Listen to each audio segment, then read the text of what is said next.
Welcome everyone. ये question आया था हमारा जेई एडवांस 2025 में, पेपर 2 में आया था। ये क्वेश्चन बेस्ड है थर्मोडायनेमिक्स के ऊपर। इस क्वेश्चन में हमें दो कंटेनर दे रखा है ना, जो कि बेसिकली बीच में एक हमारा मूवेबल पिस्टन है। ठीक है, यहाँ पे हम मान लेते हैं कि जो पहला वाला हमारा चेंबर है या फिर जो कंटेनर है उसका जो प्रेशर है वो P1 है और दूसरे वाले कंटेनर का प्रेशर जो है वो P2 है। हमें यहाँ पे दे रखा है कि पहले वाले कंटेनर में जो गैस भरा है उसका टोटल 3/2 मोल्स इसके अंदर है और इसके अंदर जो मोल्स है वो है 1 मोल्स। ठीक है, अब देखो हमें यहाँ पे एक स्प्रिंग दे रखा है और ये पूरा सिस्टम जो है वो इक्विलिब्रियम पे है। इक्विलिब्रियम पे यानी ये जो पिस्टन होगा हमारा, इस पिस्टन के ऊपर सारे फोर्सेस जो होंगे वो एक दूसरे को कैंसिल आउट कर रहे होंगे।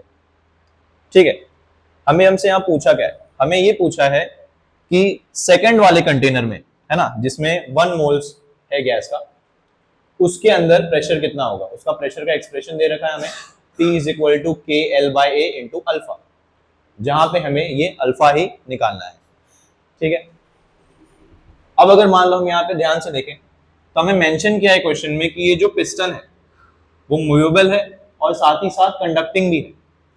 कंडक्टिंग होने से ये होगा कि दोनों कंटेनर्स का जो टेम्परेचर होगा वो कांस्टेंट होगा।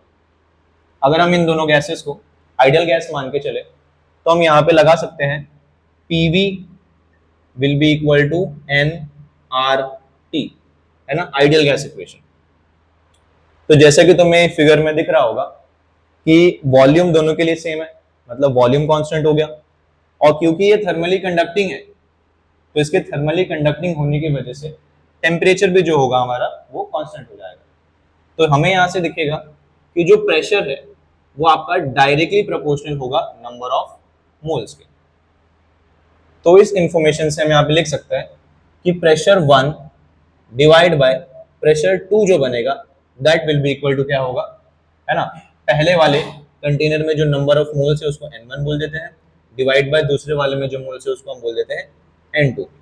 और हम जानते हैं पहले वाले में कितना है 3/2 मोल्स, तो ये आ जाएगा हमारा 3/2 डिवाइड बाय सेकंड वाले में कितना है 1। तो यहां से हमें P1 और P2 के बीच का एक रिलेशन मिल जाएगा जिसको हम आगे जाके यूज करेंगे। ठीक है, तो यहां से हमको आ रहा है कि P1 इज इक्वल टू कितना आएगा हमारा, ये आएगा 3/2, है ना, 3/2 इंटू P2, है ना। P1/P2 जो आएगा हमें कितना आएगा 3/2 इंटू P2, है ना। हमें किसी तरह से ये P2 ही जो है वो कैलकुलेट करना है। अगर हम इस पिस्टन का FVD बनाए यहाँ पर तो यहाँ पे कितने फोर्सेस लग रहा है, देखिए यहाँ पे एक गैस ये वाले कंटेनर में इसके ऊपर फोर्स लगा रहा होगा यहाँ पर, है ना, ये वाला जो गैस होगा वो इधर फोर्स लगा रहा होगा, साथ ही साथ यहाँ पर एक स्प्रिंग भी है। चलिए थोड़ा सा स्प्रिंग को एनालाइज करते हैं। हमें स्प्रिंग का नेचुरल लेंथ दे रखा है ना, स्प्रिंग का नेचुरल लेंथ है हमारा 2L/5, और जैसा कि आपको फिगर में दिख रहा होगा, फिगर में हमें लेंथ इसका L/2 दिख रहा है। मतलब ये जो स्प्रिंग है ये अभी इलोंगेटेड स्टेट में है। तो अगर इसका इलोंगेशन देखें तो इसका इलोंगेशन मान लीजिए, अगर हम यहाँ पे देखें तो इसका इलोंगेशन आएगा, है ना, L/2 माइनस इसका नेचुरल लेंथ। नेचुरल लेंथ कितना है, नेचुरल लेंथ है हमारा 2L/5, है ना। इसको अगर हम सॉल्व करेंगे तो ये हमें आ जाएगा L/10। ठीक है, तो बेसिकली ये स्प्रिंग जो है यहाँ पे ये इलोंगेटेड स्टेट में और इसका इलोंगेशन कितना है L/10।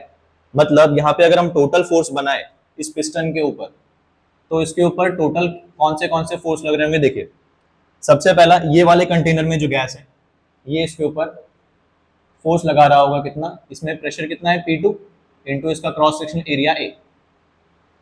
ठीक है, इस कंटेनर के अंदर जो गैस है वो इसके ऊपर फोर्स लगा रहा होगा इस डायरेक्शन में, है ना, ये होगा हमारा P1 इंटू A।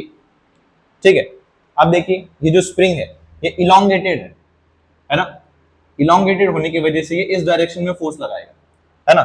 तो यहाँ पे स्प्रिंग फोर्स बनेगा पिस्टन के ऊपर जो कि आपका होगा कितना Kx।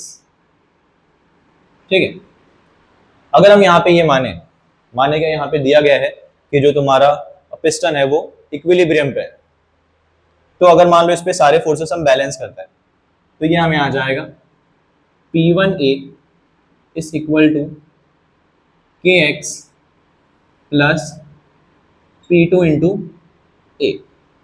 ठीक है, अब देखो यहाँ पे हमने जो रिलेशन ऑलरेडी निकाल के रखा है पहले यहां पर कि P1 को हम क्या पुट कर सकते हैं 3/2 इंटू P2, या फिर इसको हम लिख सकते हैं P1 is equal to 1.5 into P2। Correct, तो जहां भी हमें एक्सप्रेशन में P1 दिखेगा हम वहां पे उसको क्या कर सकते हैं P2 से रिप्लेस कर सकते हैं। ठीक है, तो P1 कितना आ जाएगा हमारा, P1 आ जाएगा हमारा 1.5 times P2 into area, this will be equal to KX plus P2 और ये आएगा A। ठीक है, अब एक काम करते हैं, ये जो हमारा P2 इंटू ए है इसको ये साइड लेकर आते हैं, तो देखिए कैसे हो जाएगा ये होगा 1.5 P2 इंटू ए माइनस होगा P2 इंटू ए, ये हमारा जो इक्वल टू होगा ये होगा KX के बराबर।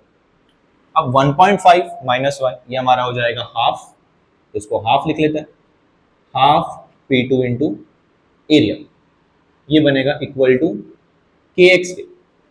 ठीक है, अब देखिए यहां से अगर हम P2 निकालें तो P2 कितना होगा, P2 होगा हमारा 2KX डिवाइड बाय, है ना, यहाँ से जो एरिया था ये एरिया यहाँ पे जाकर डिवाइड में आ जाएगा, तो ये एक्सप्रेशन आपको मिलेगा P2 के लिए।